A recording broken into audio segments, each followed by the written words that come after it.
दीजिए। माननीय task force आपने कई दिनों से बना रखी है, क्या आज तक किसी पर कोई कार्रवाई की है? लगता है यह इन कंपनियों को बचाने का दूसरा तरीका है। टोल बैरियरों पर अनेकों आंदोलन इसलिए किए जा रहे हैं, सरकार और क्या कदम उठा रही है?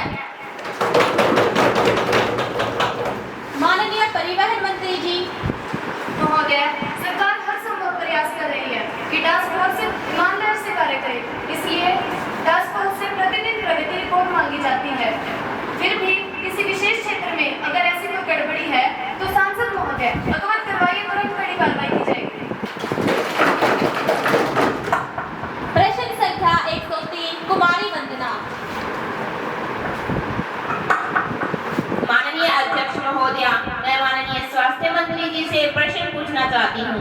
महोदया, आजादी से लेकर देश की आबादी बहुत बढ़ रही है। जिस तरह आबादी बढ़ रही है, स्वास्थ्य सेवाओं की आवश्यकता दिन प्रतिदिन बढ़ती जा रही है, लेकिन स्वास्थ्य सेवाओं में वृद्धि नहीं हो पा रही। सरकारी स्वास्थ्य सेवाओं के अभाव के कारण गरीब जनता को निजी अस्पतालों में इलाज करवाना पड़ रहा है, जो कि अत्यधिक महंगा है। महोदया, मैं आपके माध्यम से सदन को बताना चाहती हूँ कि सरकारी स्वास्थ्य सेवाओं की गुणवत्ता में बहुत गिरावट आई है। मैं माननीय मंत्री जी से जानना चाहूंगी कि सरकारी स्वास्थ्य सेवाओं के वृद्धि तथा गुणवत्ता के लिए सरकार क्या क्या कर रही है। माननीय स्वास्थ्य मंत्री जी। माननीय अध्यक्ष महोदय, माननीय सांसद का प्रश्न 100% सही है। आबादी बढ़ने के साथ स्वास्थ्य सेवाओं की आवश्यकताएं भी तेजी से बढ़ रही है।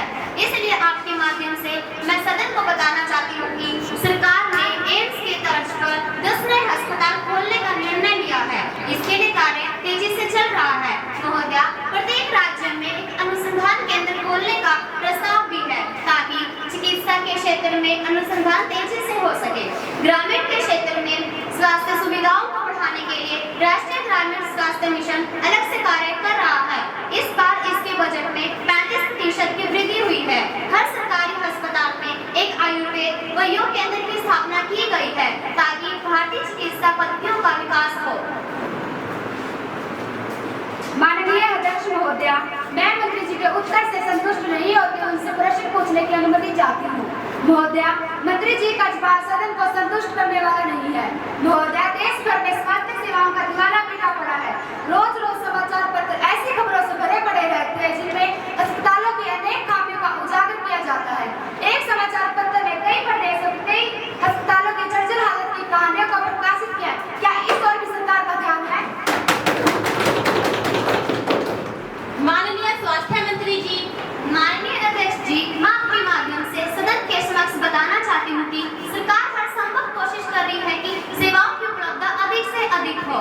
राष्ट्रीय ग्रामीण स्वास्थ्य मिशन के अंतर्गत कुछ पैमाने निश्चित किए गए हैं, जैसे कि प्रत्येक ब्लॉक स्तर पर एक MBBS डॉक्टर का प्रबंध किया गया है। इसी प्रकार एक एम्बुलेंस प्रत्येक ब्लॉक स्तर पर रखी गई है।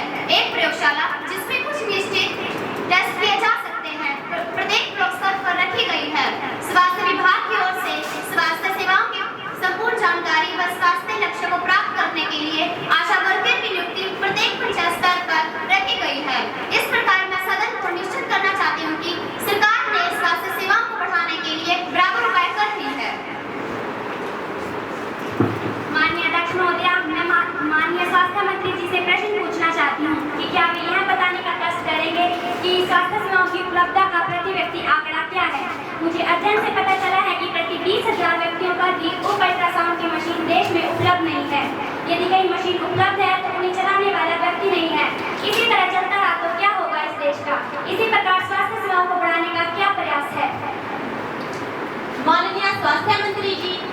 माननीय अध्यक्ष महोदय, मैं आपके माध्यम से सदन को बताना चाहती हूँ कि स्वास्थ्य विभाग का बजट पिछले साल के मुकाबले 2 गुना कर दिया गया है, लेकिन केवल इन स्वास्थ्य सुविधाओं की वृद्धि करने से समस्याओं का समाधान नहीं हो सकता। धन खर्च करने में कोई सीमा है। इसके लिए स्वास्थ्य रक्षा के लिए शिक्षित करने के लिए कार्य करना होगा। इसलिए स्वास्थ्य रक्षा के लिए 1985 करोड़ रुपए का प्रावधान किया गया है।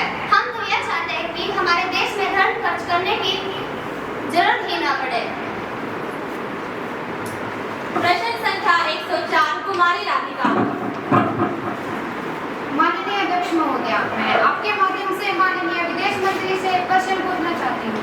महोदया, मैं सदन के संज्ञान में लाना चाहती हूँ कि इराक में फंसे उन भारतीयों का जीवन खतरे में है।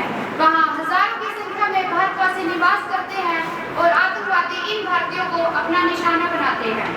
इन भारतीयों में अनेक महिलाएं भी हैं। इराक में फंसे इन भारतीयों में से कुछ तो छुटकर अपने देश आ चुके हैं, परंतु अभी भी बड़ी संख्या में भारतीय वहाँ फंसे हुए हैं। सरकार इन फंसे हुए लोगों को बचाने के लिए क्या क्या कदम उठा रही है? माननीय विदेश मंत्री जी। माननीय अध्यक्ष महोदया, मैं आपके माध्यम से सदन को यह जानकारी देना चाहता हूँ कि इसी समस्या के समाधान हेतु मैंने इराक की यात्रा की है। वहाँ मेरी इराकी सरकार के प्रतिनिधियों व आतंकवादी संगठनों से बातचीत हुई है। इसी के परिणामस्वरूप कुछ भारतीय जिनमें कुछ नर्स भी शामिल थी, रिहा होकर स्वदेश आ चुके हैं। बाकी सभी लोगों के रिहा होकर वापस आने की पूरी संभावना है। महोदय, अभी सरकार के पास आंकड़ा भी नहीं है कि कुल कितने लोग इराक में फंसे हुए हैं। इन फंसे हुए लोगों को बचाने के लिए सरकार कुछ नहीं कर रही है। मंत्री जी बताइए, निकम्मी सरकार कर क्या रही है? माननीय विदेश मंत्री जी।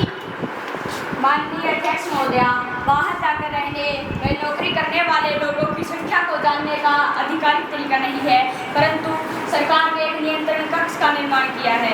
देश का कोई भी नागरिक उस नियंत्रण कक्ष पर अपने किसी भी संबंधी के फंसे होने की जानकारी वहाँ पर दे सकता है, जिसके पश्चात उस नागरिक को वहाँ से निकालने का हर संभव प्रयास किया जाता है। कुछ ही दिनों में सभी नागरिक रिहा होकर वापस स्वदेश आ जाएंगे। प्रश्न संख्या 105 कुमारी वस्त्र। माननीय अध्यक्ष महोदया जी, मैं सामाजिक न्याय एवं महिला सशक्तिकरण मंत्री से यह पूछना चाहती हूँ कि हमारे देश में होने वाले गैर संवैधानिक ग्राम पंचायतों का कुछ राज्यों में बहुत अधिक हस्तक्षेप है, जिसके कारण समाज में ओनर गिलिंग जैसी कई समस्याएं उठ खड़ी हुई है। मैं जानना चाहती हूँ कि ऐसी पंचायतों पर रोक के लिए हमारी सरकार कौन से ठोस कदम उठा रही है। महोदया, कहने के लिए तो हमारे समाज में स्त्रियों को पुरुषों के समान अधिकार प्राप्त है, परंतु देखा जाए तो यह केवल कहने के लिए है। वास्तविकता तो एकदम इससे विपरीत है, क्योंकि आज की स्त्रियों को समाज में स्वेच्छा से घूमने एवं स्वेच्छानुसार अपना जीवन साथी चुनने तक में स्वतंत्र नहीं है। तो ये कैसा समान अधिकार है? माननीय सामाजिक न्याय एवं महिला सशक्तिकरण मंत्री जी। माननीय अध्यक्ष महोदया, क्योंकि खाप पंचायतें संवैधानिक नहीं है और उनके निर्णय मानवाधिकार और महिला अधिकार का उल्लंघन करते हैं, अतः केंद्र सरकार ने इस प्रकार के असंवैधानिक प्रवृत्ति पर रोक लगाने के लिए सभी राज्यों के प्रमुख सचिवों और पुलिस प्रमुखों की बैठक बुलाई है। बैठक के पश्चात राज्य सरकारों से विचार विमर्श करके संवैधानिक उल्लंघन के मामलों पर कानूनी कार्रवाई की जाएगी। महोदया, सरकार को इस संबंध में पूरी जानकारी है कि पश्चिम उत्तर प्रदेश और हरियाणा के कुछ इलाकों में खाप पंचायतों द्वारा अपने तथा अपने परिवार के झूठे सम्मान के नाम पर अपने ही बच्चों की हत्या और अपने समाज की महिलाओं के लिए कुछ असंवैधानिक निर्णय लिए हैं, जैसे महिलाएं और लड़कियां घर से बाहर अकेले घूम फिर नहीं सकती और अपना जीवन साथी स्वयं नहीं चुन सकती है। समाज रूपी गाड़ी के दो पहिए, नर और नारी, पुरुष प्रधान समाज में नारी के अधिकार, सृष्टि की रचना करे वाले घर संसार, आजीवन संसार में सहती दुख अपार, स्वतंत्रता हर जीव का पहला अधिकार, नारी मस्तासी रही और रही लाचार, जीवन साथी का अगर मन से करे चुनाव, ऑनर किलिंग के नाम पर होता है संहार, ऑनर किलिंग के नाम पर होता है संहार। मंत्री जी, अध्यक्ष लोग तुम्हारे साथ हैं। प्रश्न संख्या 106 कुमारी शबनम। माननीय अध्यक्ष महोदया, क्या मैं आपके माध्यम से वित्त मंत्री से यह प्रश्न पूछना चाहूँगी, क्या भारतीय अर्थव्यवस्था मंदी की चपेट में है, क्योंकि हमारी जीडीपी लगातार कम होती जा रही है? यदि हाँ, तो क्या सरकार की नीतियाँ इस मंदी के लिए